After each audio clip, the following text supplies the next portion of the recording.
Hi, it's me, Hakuna Matata.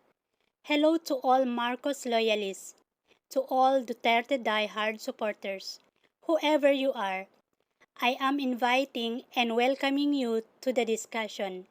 Listen until the end and until your time runs out. Hello mga people at mga kapitbahay sa lahat ng mga DDS na nang-aaway, sa mga loyalist na mahal ko. Maging sino ka man, halika na at meron tayong pag-usapan. Sa video na ito, makinig ka lang hanggang sa maubos ang oras mo. Matagal na nausapin ang EJK victim. Ang mga biktima sa panahon ng administrasyon ni Digong. At ngayon, meron na naman bagong lumitaw, ang mga biktima ng Isabong. At ang mga biktima ng Isabong ay nakalink sa isang tycoon, si Atong Ang. At kung paano sila nawala, may pagkakapare-pareho. Ang mga biktima ng EJK at Isabong bigla na lang nawala. May pagkakapareho, di ba? At ayon sa mga whistleblower, kung paano sila pinatay ay pareho din. Kung paano pinatay sa EJK at doon sa Isabong ay halos magkapareho. Yung papatayin, tatalian ang kamay at paa, ilalagay sa sako at meron pang napapabalita na yung mga pulis na suspect sa EJK ay halos pareho din sa mga suspect sa missing sa Bungero.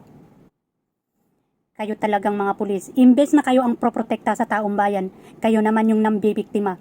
Laging sangkot ang mga pulis kapag may mga anomalya na nangyayari sa Pilipinas. Kung titignan natin yung pattern kung paano nawala ang mga tao na yan, parang iisang pattern lang, no? Bigla silang mawawala at kapag natagpuan, makikita mo, may tali ang kamay, may tali ang paa, inilagay sa sako, nilagyan ng pabigat at ihuhulog sa dagat. Napanood ko yung statement ni Matobato at Las Cañas sa panahon ni Digong. Sinisira talaga nila yung mukha ng tao.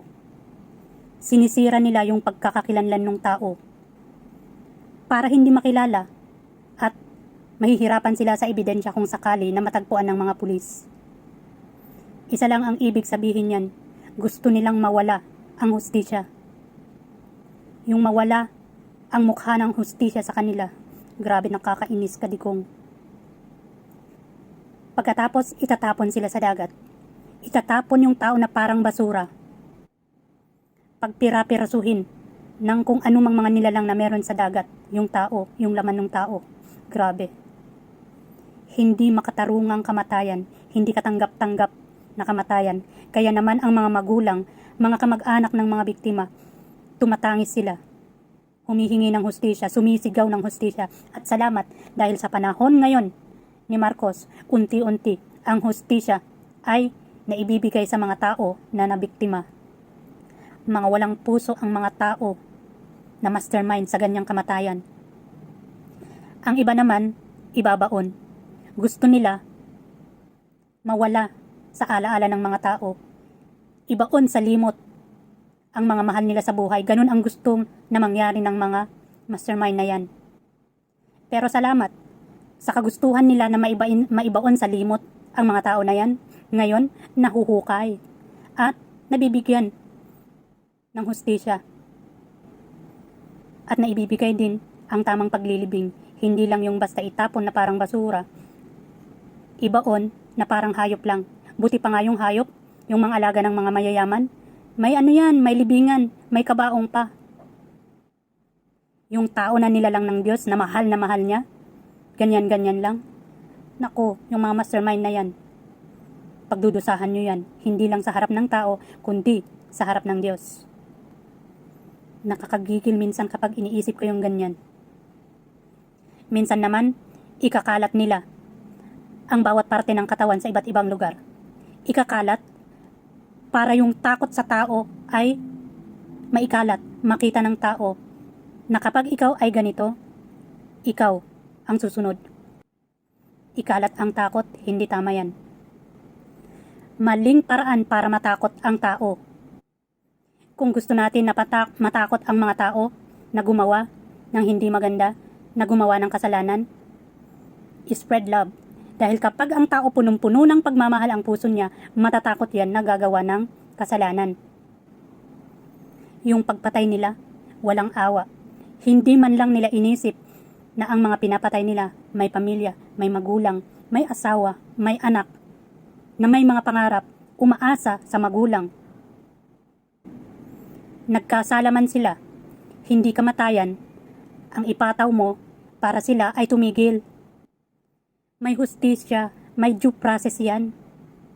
Paano yung isang tao na pinatay mo, gusto na niyang magbagong buhay? Hindi na nabigyan ng pagkakataon para baguhin ang buhay niya.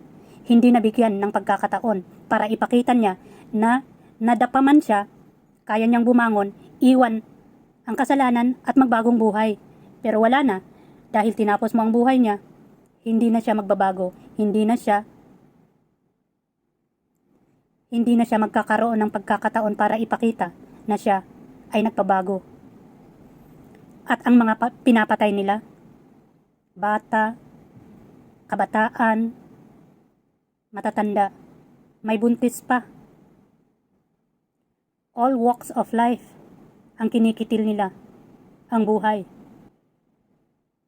Yes, wala sa edad ang kamatayan, pero dapat hindi ikaw ang magpataw ng kamatayan. Yan ay kung ano ang ibinigay ng Diyos na katapusan ng buhay mo, doon dapat matatapos. Hindi yung ikaw ang magbibigay ng katapusan ng buhay ng isang tao na ibinigay ng Diyos. Nangyayari ang mga ito dahil may mga tao na ang itinuturing nilang Diyos, pera. Alam nila na may Diyos, pero wala silang takot dahil gusto nila mga tao ang matakot sa kanila, or baka kahit pa ang Diyos, minumura pa nga nila eh.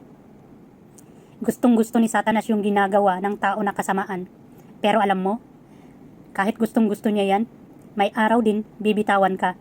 At once binitawan ka niya, dyan nababagsak ang buhay mo. Dahil ang gusto ni Satanas, ilublob ka muna sa kasalanan, sa putikan. At once makita niya na lublob ka, sa kanya na yung kaluluwa mo, sa kanya bibitawan para tuluyang masira ang buhay mo. Pero tandaan natin, kung saan ka inilublob ni Satanas, doon ka naman iaahon ng Diyos. Kung saan ang alam natin ay wala ng chance or pagkakataon na mabago ang buhay ng isang tao. Kung saan natatapos yung pag-asa, doon naman nagsisimula ang